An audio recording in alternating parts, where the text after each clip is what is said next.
बेटा, आज तुम लोगों को गाड़ियां, मोटरसाइकिलें, हत्ती की बसें भी आम लगती होंगी, लेकिन एक वक्त था जब मेरे लिए साइकिल भी एक ख्वाब थी।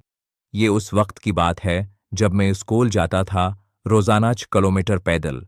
मेरे क्लास का एक लड़का होता था, नाम था बशीर। वो रोज साइकिल पर आता और मैं रश्क से उसे देखता। एक दिन मैंने अबा से कहा, आबा, मुझे भी साइकिल चाहिए। अबा ने बड़े प्यार से कहा, बेटा, हम अमीर नहीं, लेकिन अगर तुम पहले पोजीशन ले आओ तो इनाम में तुम्हारी साइकिल होगी। मैंने दिल लगाकर पढ़ाई की।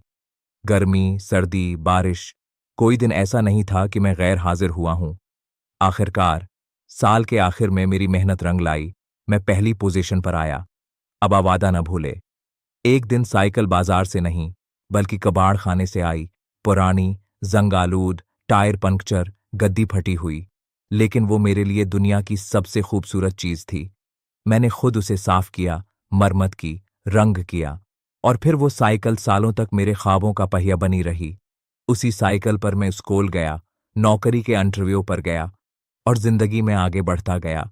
आज भी वो साइकिल मेरे पास है, क्योंकि उसमें सिर्फ लोहा नहीं, मेरी मेहनत, कुर्बानी और वालिद का वादा छिपा है।